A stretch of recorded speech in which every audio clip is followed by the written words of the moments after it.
to this video. In it, I'll attempt to explain and chart the history of British Rail's freight sectorisation, from Speedlink to privatisation, using my models.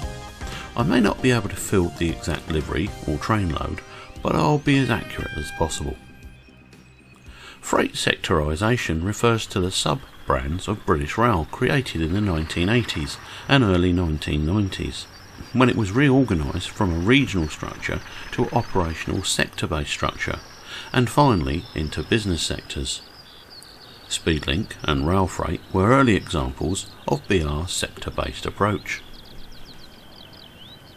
It may surprise some that Speedlink operated from 1977 to 1991 and was an air-braked wagon load freight service. Trains comprised individual wagon consignments for customers. It was created to address the declining levels of wagon load business. BR had been piloting high-speed freight service introduced back in 1972. The service operated fixed timetables linking a small group of destinations. The Class 20s represented here by Lima 20112 must surely be one of the most versatile and successful designs of diesel locomotives anywhere in the world. Coming as part of the 1950s modernisation plan, they still soldier on today.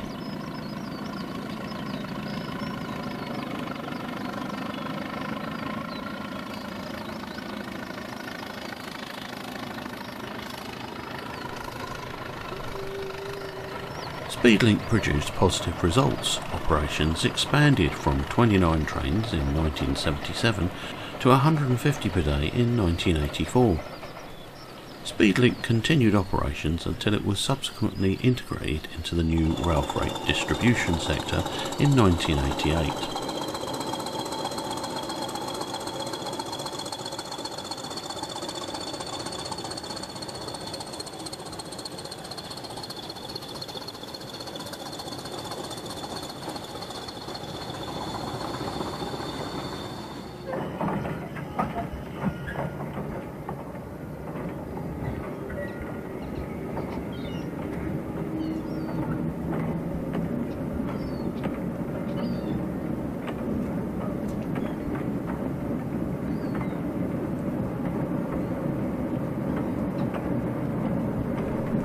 Here a Class 08, number 623 by Bachmann, sets off with a Speedlink transfer service.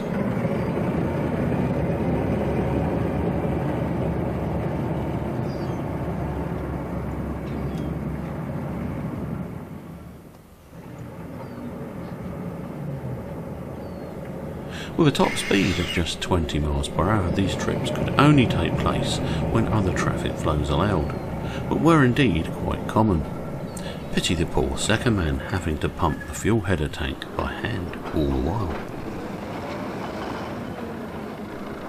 Railfreight was BR's dedicated freight division, created in 1982 to control all network freight operations by dedicating particular stock and teams to manage evolving freight traffic demands. The Railfreight division operated as a single entity for British Rail's freight until 1987.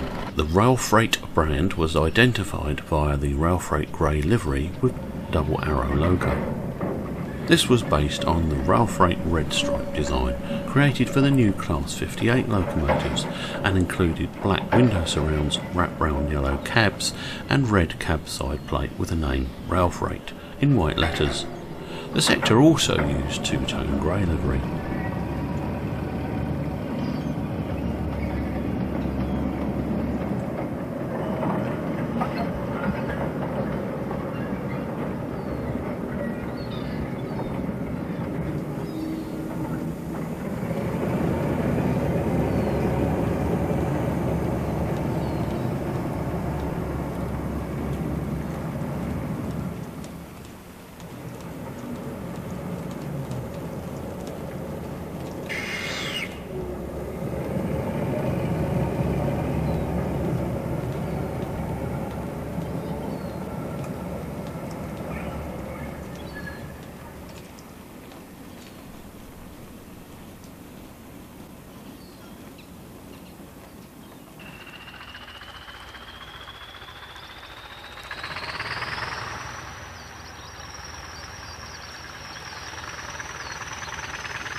Railfreight Red Stripe was one of my favourite liveries, and here 2215, again by Lima, resplendent in Railfreight Red Stripe livery, sets off.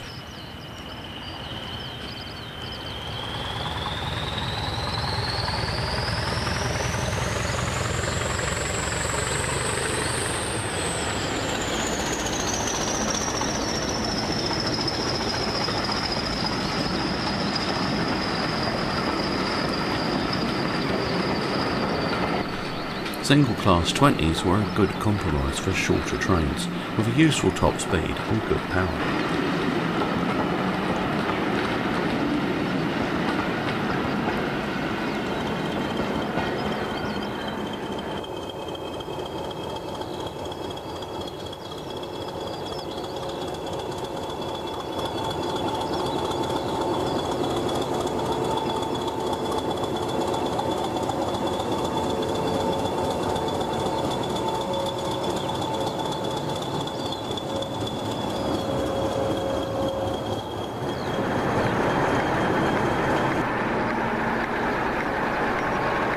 Now we have 58001 that I was compelled to buy after seeing a 58 at the Woking 150 celebrations in 1988. This one by Hornby is a model that has stood the test of time and is running here with bullfrog snot traction tyres. I kid you not.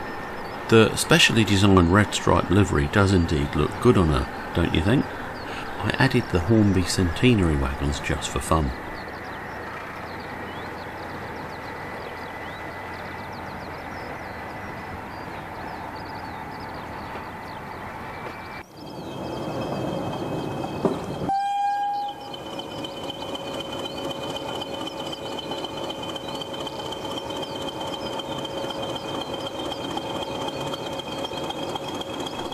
As 2215 comes to a stand, another 08, this time 08631 by Bachmann, shunts the train into the yard.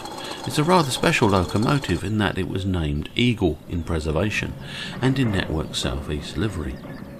It may now be named Betty and have moved to Bombardier, the train makers.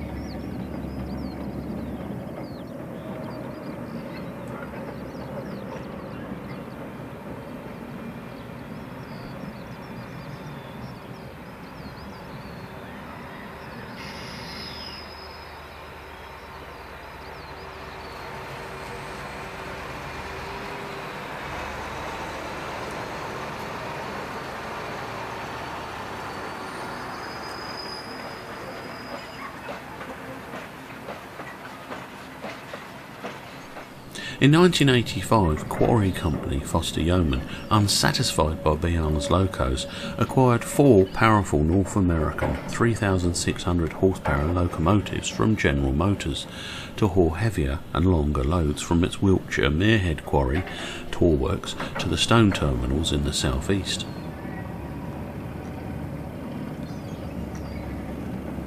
Until then, certainly in my old area of Havant, BR Class 56 had been working these trains en route for Ardingly.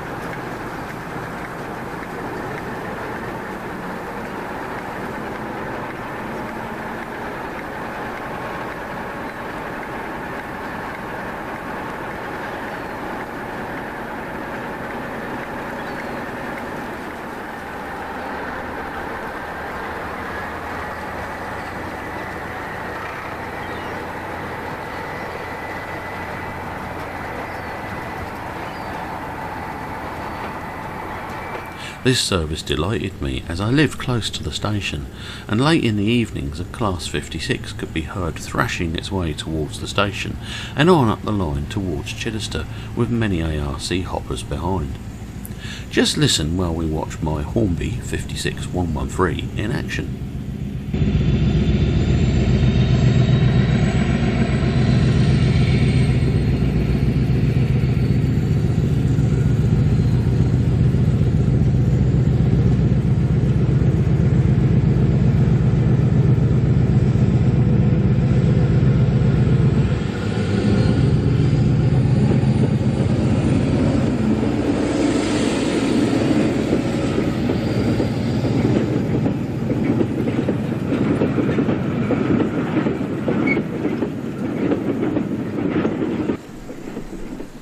Remarkable, eh? Just imagine the noise as this train slogged its way up the gradient and tight curve towards Cliftonville Tunnel at Hove near Brighton. Special signalling instructions were in place that the train must have green signals until it was safely on the main line. Notice the purple tint on the cab windows. Was this intentional by Hornby? And that's where we end this video. I hope you have enjoyed it. In part 2 we'll continue the story with lots more interesting locomotives and trains. See you there.